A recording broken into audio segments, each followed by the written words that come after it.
Bueno, el derecho de sobrecarta, pues Castilla lo pierde, que había algo parecido, con la derrota en la Guerra de las Comunidades. La Guerra de las Comunidades está mal contada. Porque, ¿por qué se llama Guerra de las Comunidades? Porque si según los historiadores liberales tendría que llamarse la Guerra de las Cortes, ¿no? En las Cortes las que son derrotadas por el rey, ¿no? Pero es que no se llama la Guerra de las Cortes, se llama la Guerra de las Comunidades. ¿Por qué? Porque las Cortes eran todo el entramado de los concejos de los pueblos, de los concejos comarcales, todo esto es lo que estaba allí. La gente que iba a las Cortes era porque eran enviados desde los pueblos y desde las comarcas. Y por lo tanto la vida política en las Cortes de Castilla dependían de la base de los pueblos y de la comarca. Por eso lo que allí se combatió es el poder real, el poder de la corona, el poder del Estado, contra un entramado que era mucho más que las Cortes. Pero como los liberales del siglo XIX no querían saber nada del Consejo Abierto porque les producía horror, se agarraron rápidamente a un conflicto entre las Cortes y el rey, que eso no es verdad. Porque, por ejemplo, cuando el diputado de Segovia que vota a favor de que se le conceda el subsidio para hacer la guerra a Carlos V vuelve a Segovia, la gente le asalta a la casa y le busca para matarle. ¿Por qué? Pues sencillamente porque él había recibido un mandato imperativo del Consejo de Segovia, no a cualquier forma de subsidio al rey. Entonces, como él no había cumplido el mandato imperativo, había que aplicarle la pena de muerte, que era lo que decía el derecho común o el derecho constitucional de la ciudad de Segovia. Entonces él huyó rápidamente y se pasó al bando realista, ¿no?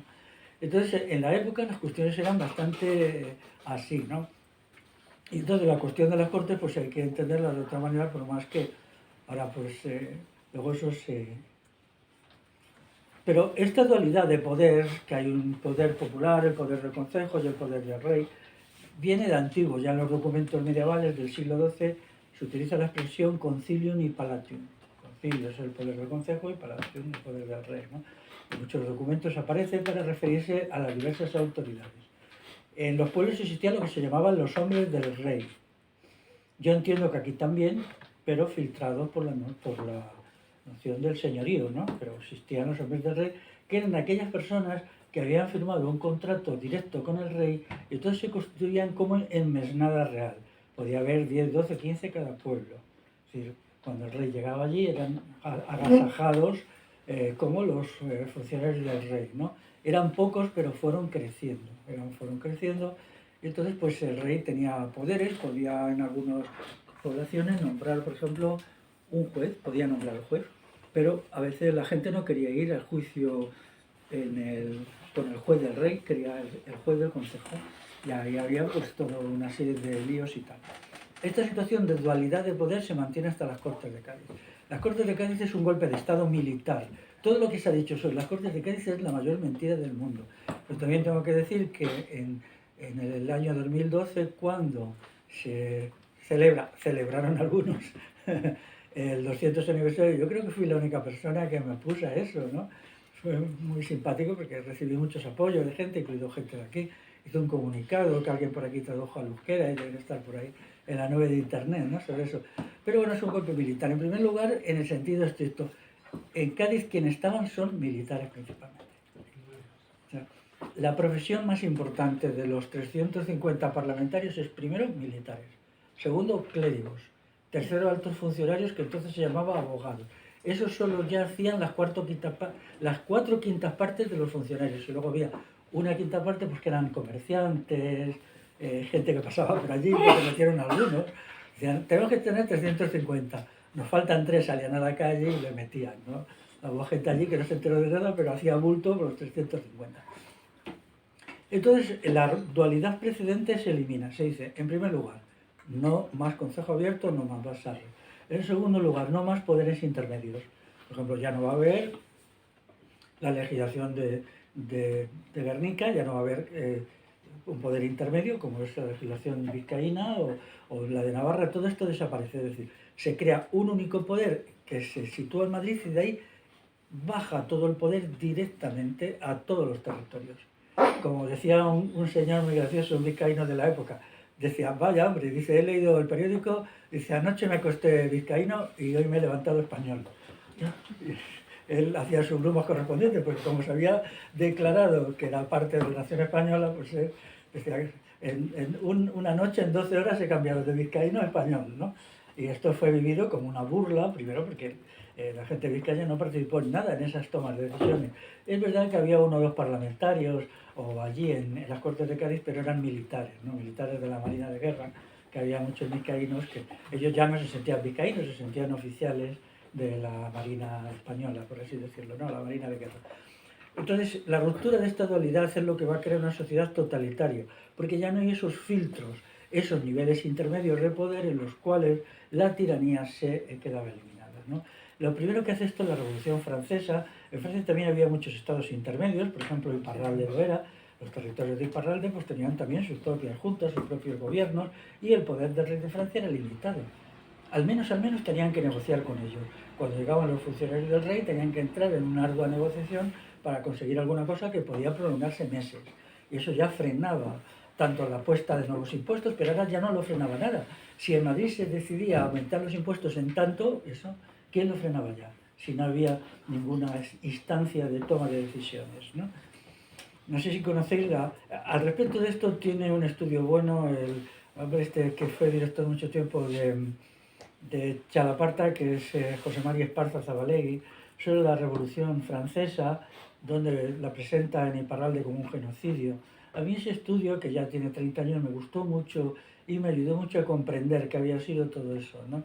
Y cuando conocí a Esparza se lo dije, le dije, bueno, tu estudio ha sido para mí decisivo y ha influido mucho en mi libro gordo, La democracia, el triunfo del Estado.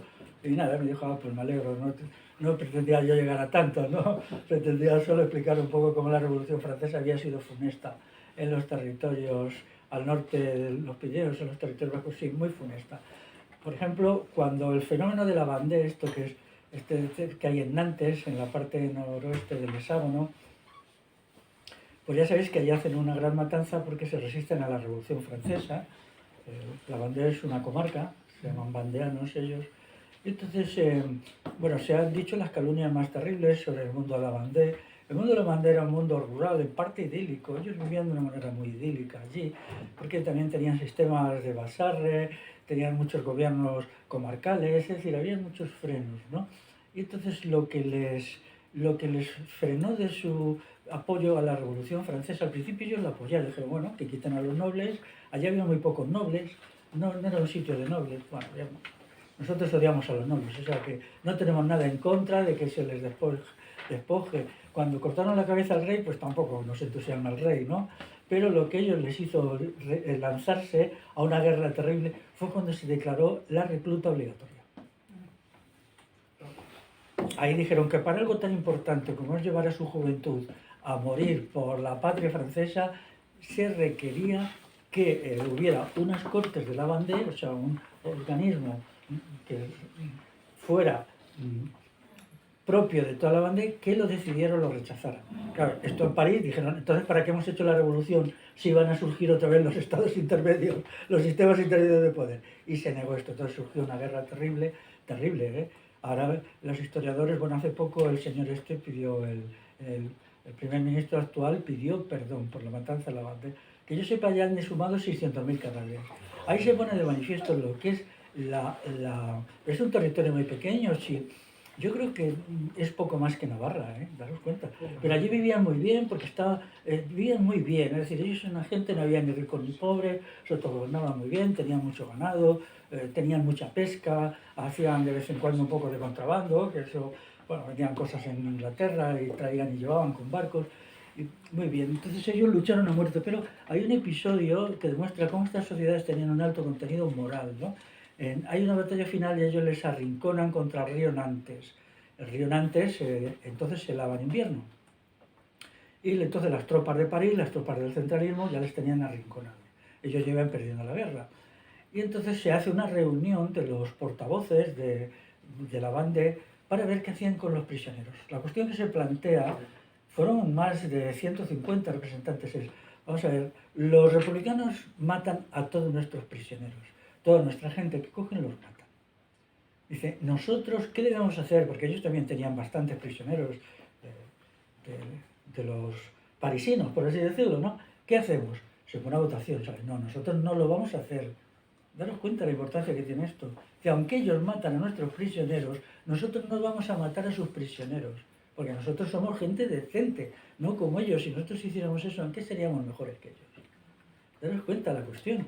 Se dice, bueno, pero en tiempos de invierno, mantener a 10, 15.000 soldados suyos, darles de comer es una carga. Nosotros tenemos poca comida, tal, tal. Se vuelve a poner la cuestión en votación y se decide de nuevo no volverlos a matar. Sin embargo, cuando ya la resistencia se derrumba, hay un cuadro muy dramático del romanticismo en donde se ve pues, intentando cruzar el Nantes en barca, que llevan los témpanos de hielo, arrastran las barcas, se ve una barca con mujeres y niños como vuelca por el golpe del témpano, porque ellos sabían que si les mataban a todos, mujeres, niños, ancianos, todo, ¿no? Pero ellos mantuvieron hasta el final, ¿no? Pero lo peor de todo fue la calumnia. Haciendo yo una charla en Palencia ciudad, contesto más o menos y oía yo a un chico que casi llorando me dijo, yo soy bandeano. Dice, mi familia es de la Bandé. Dice, pues nosotros hemos sido insultados durante todo este tiempo. Dice, siempre nos siguen insultando. Dice, solo un poquito últimamente se han publicado, nos consideran como unos traidores a Francia. Dice, cuando nosotros lo único que quisimos es decir no al servicio militar obligatorio. Nosotros no vamos a enviar a nuestra gente a morir, vete tú a saber dónde, a la isla Martinica, que ni sabemos por dónde cae, ¿no? Que está en el Caribe. Entonces, pero eso es muy interesante porque aquí en cierta medida las guerras carlistas fueron algo parecido, que también la resistencia a la recluta era un componente decisivo, ¿no? Entonces, pues, claro, Francia para ser una potencia imperial necesitaba dirigir toda la fuerza en una dirección, que hubiera un único centro, tanto para la recluta de soldados como cobrar impuestos. Es decir, que no hubiera todo ese lío de ahora tenemos que consultar a estos y luego a los otros y luego nos tienen que dar autorización. Eso se eliminaba. Entonces, por eso la expresión es Francia una e indivisible. Francia una e indivisible. Entonces dice, sí, eso es el significado que tiene la tiranía.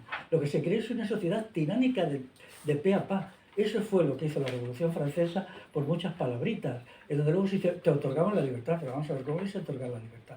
¿Cómo si me decís que me otorgáis la vida? La libertad no se puede otorgar, la libertad es algo que se realiza en la comunidad donde uno vive y a partir de un esfuerzo permanente por la libertad. La libertad es solo el esfuerzo por la libertad.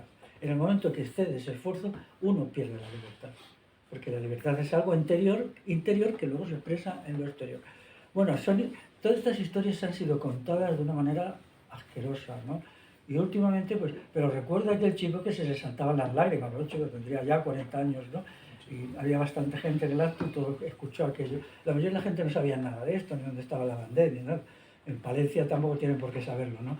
Pero me emocionó mucho el entender, porque yo nunca he estado en la bandera y en realidad tengo nada que ver con ellos, pero me parece que hay cuestiones que son verdad objetiva, que hay que defenderlo, ¿no?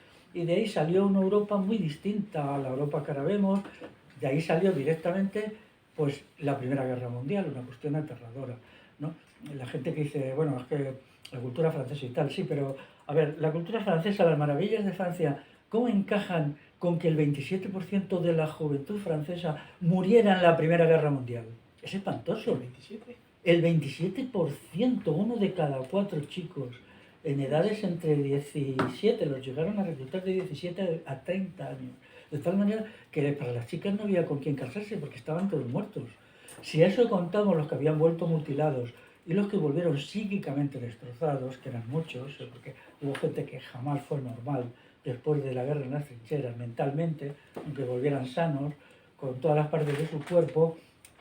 Entonces, es decir, crear un sistema centralizado y tendréis la guerra horrible, la Primera Guerra Mundial, solo en la batalla de Verdún, que duró 3 meses y medio, murieron 600.000 personas entre franceses, ingleses y alemanes.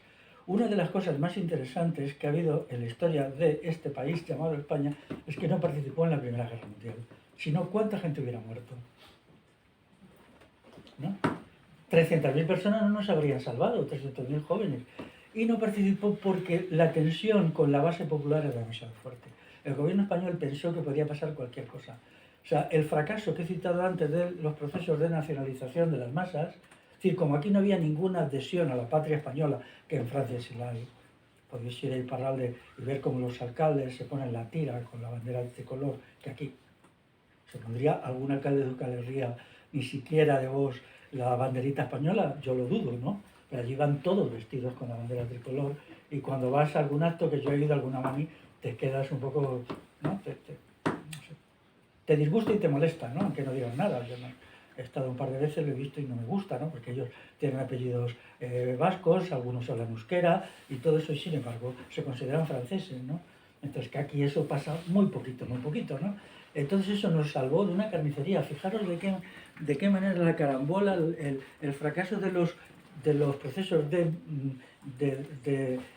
nacionalización de las masas salvó a una parte muy importante de la juventud de aquí, vasca, castellana, gallega, tal, ¿no? Andaluza, de morir en una carnicería absurda como fue la Primera Guerra Mundial. Y luego se repite, porque ¿por qué Franco no acepta lo que Hitler le pedía? Que él le presionó bastante, sencillamente no estaban seguros de la población.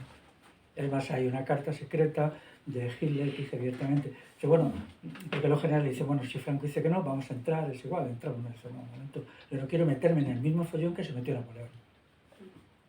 Porque puede pasar cualquier cosa. Yo no puedo tener 300.000 soldados enfangados en una guerra sin fin en la península ibérica. ¿No? Luego, no entramos. Aunque a ellos les interesaba muchísimo tomar Gibraltar. Si entramos es porque Franco nos permite entrar. Porque si entramos sin el apoyo de nadie en el interior, vamos derechos a un conflicto, una guerra de guerrillas permanente. Mientras que sí, ¿no? Porque ellos ponen la artillería, el armamento más sofisticado para el ataque a Gibraltar, y que el ejército español franquista pusiera a los soldados, ¿no? Con lo cual el contingente que ellos tendrían que integrar en la península ibérica era pequeño, para que no se notara mucho. Pero es muy interesante, ¿no? Como cuando se leen cosas en Francia de cuál era la situación tremenda de la juventud después de la Primera Guerra Mundial, porque los que murieron, y los que no murieron, cómo se quedaron de la cabeza, ¿no? Porque... Así que luego no querían ir a la segunda. Claro, y luego inmediatamente, 21 años después, ¿no? Un proceso de trituración psíquica de la gente horrorosa, mientras que aquí, bueno, como digo yo, pues sí, somos un país más pobre, ¿y qué? Pero nos hemos salvado de esa escabechina. O sea, que lo uno por lo otro a mí me merece la pena. O sea, aunque no hemos tenido la grandeur francesa, pero tampoco hemos tenido ahí 600.000 muertos en las trincheras, ¿no?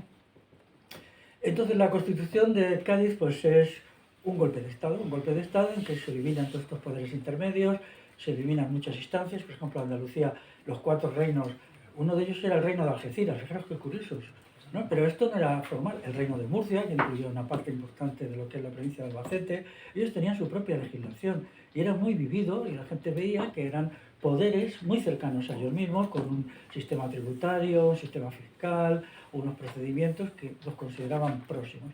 El poder tiene que estar próximo a la gente, no puede haber una instancia. Cuanto más alejado está el poder, peor, ¿no? Y si un poder está muy alejado, como en el caso de que se pudiera hacer una Europa de los pueblos, tendría que ser con poderes pequeños, ¿no? Una Europa de los pueblos sería muy bonito, los 80 pueblos con su lengua y su cultura que hay en Europa, pero con pocos poderes, ¿eh? Cuanto más arriba está un poder, menos poderes tiene que tener. Y eso es una cuestión de voluntad política. No hay ninguna forma de establecemos esta ley y entonces ya no. Vale, hay que tener las leyes mejores, pero sobre todo hay que tener la voluntad de que eso no suceda. Y esa voluntad se tiene que transmitir de generación en generación. Lo primero que hacen las Cortes de Cádiz es promover la eliminación del comunal. Ya el decreto de 1813 plantea que, bueno, comunal. Pero ese decreto se aplica muy poquito porque hay miedo a la gente. Es un decreto que se queda ahí un poquito archivado, no se sabe muy bien cómo hacerlo, pero apenas se aplica.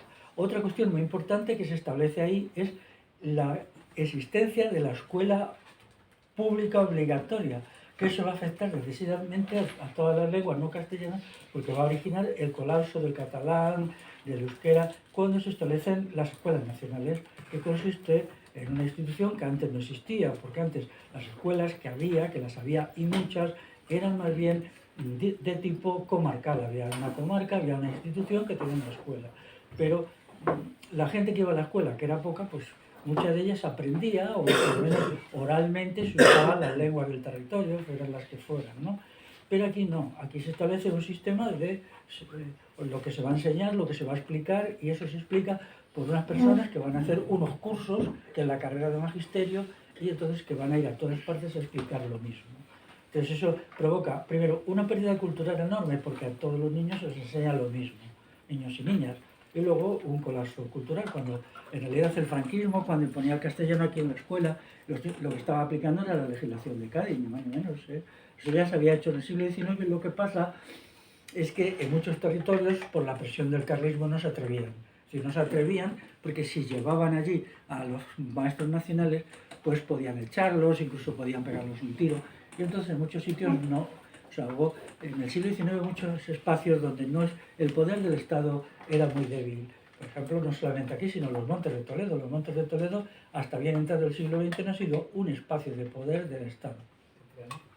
Sierra Morena eran lugares donde la gente no aceptaba, donde por ejemplo no se inscribían en el padrón, no tenían registro civil, en general no se pagaban impuestos, todo esto, ¿no? Eran terrenos que estaban al margen del poder, ¿no? A partir de eso ya siguen viniendo otras legislaciones. Algún día, si tenéis tiempo, buscar en internet la Constitución de Cádiz. Allí todavía la descentralización anterior se utiliza mucho. Por ejemplo, se dice, bueno, es las Españas, también en las Españas incluían a Cuba, a Filipinas, bueno, las Españas un poco lejanas, ¿no?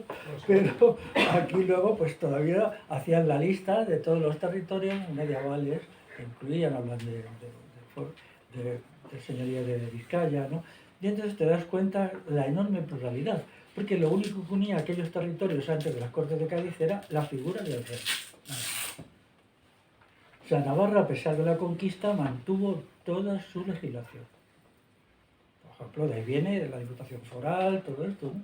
Aunque ahora la función que desempeña el foro es simbólica, porque un foro del siglo XIII no tiene aplicación práctica en la vida actual, pero significa, y en parte es verdad, la soberanía de Navarra, ¿no? Es una indicación de la soberanía, por más que el foro actual, el foro solo ha tenido un mejoramiento, es una reforma en el siglo XIV, me parece. Bueno, pero queda ahí como diciendo, cuidado, nosotros somos esto, somos lo que somos, y esto es lo que hay.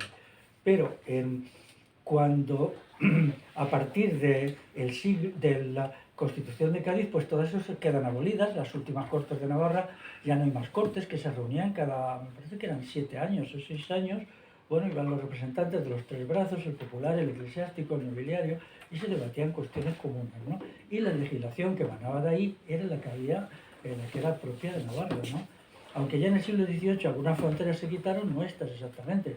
Se quitaron las fronteras ya en el siglo XVI, me parece, entre Aragón y Castilla, que son bastante extensas, pero bueno, esas fronteras no tenían ya mucha importancia en el terreno económico y reflejaban más bien soberanías.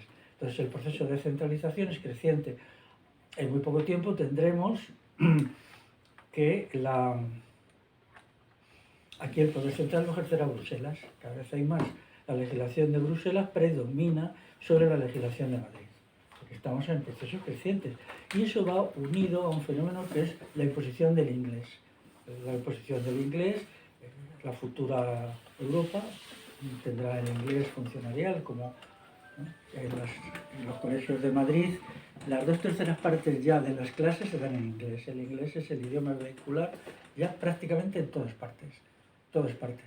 Proyectar eso a 20 años vista, ya me diréis que va a quedar del castellano, ¿no? Porque, bueno, y aquí supongo que es lo mismo, ¿no?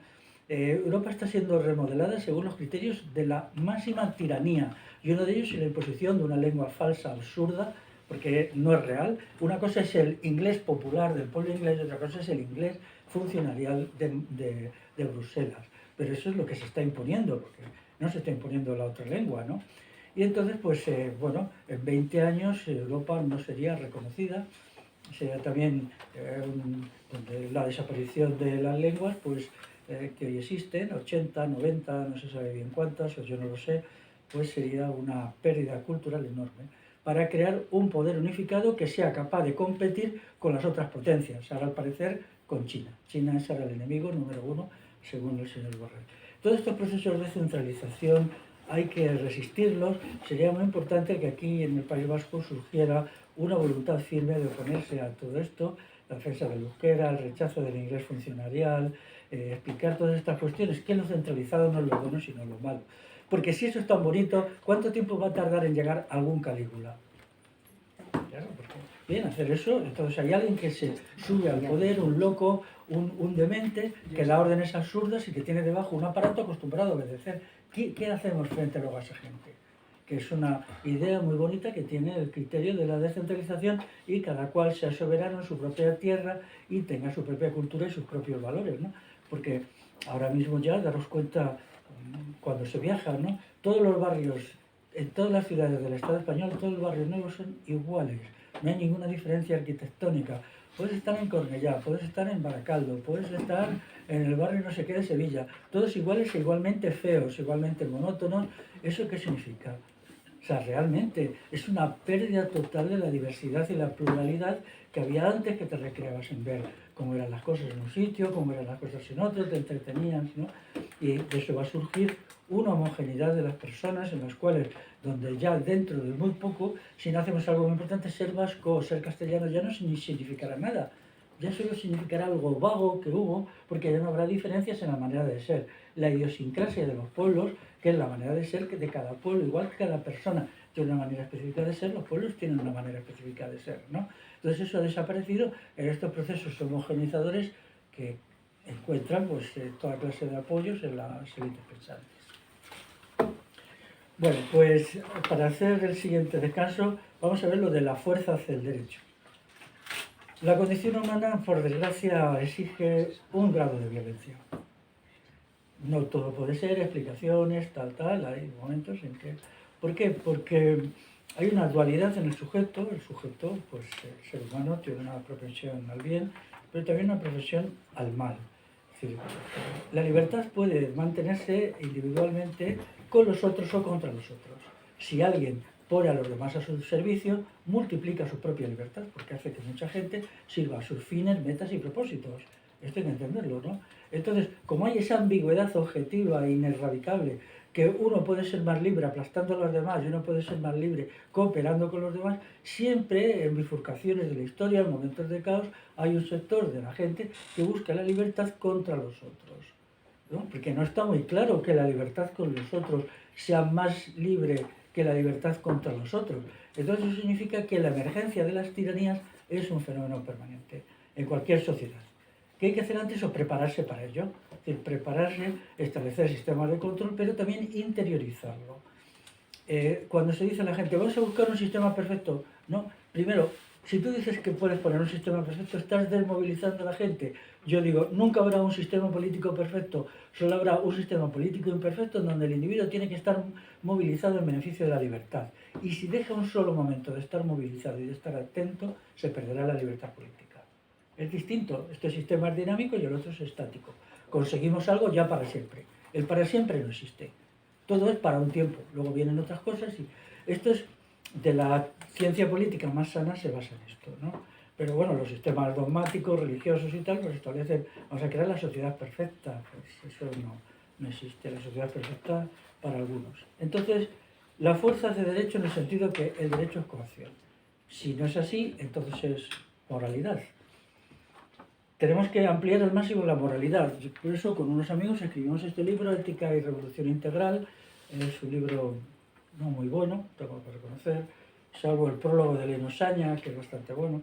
Elena Osaña es el mayor ideólogo de filosofía moral hoy, todavía vive, es catalán, y él pues nos hizo el prólogo y se lo agradecemos mucho. Pero, ¿cómo se construye un sistema moral? Se construye a través del debate, a través de la...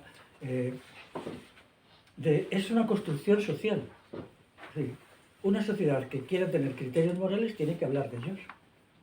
Tiene que hacer juicios morales sobre las cosas, tiene que preocuparse en la familia, con los amigos, en el lugar de trabajo. Es decir, la moral no se construye desde arriba, no se construye por órdenes, sino es contradictorio. Una moral hecha por órdenes, por ejemplo, la moral católica, vamos a ver, si el catolicismo es una parte del Estado, no puede, una moral católica, no, lo que vosotros tenéis son órdenes católicas que tienen la apariencia de moral.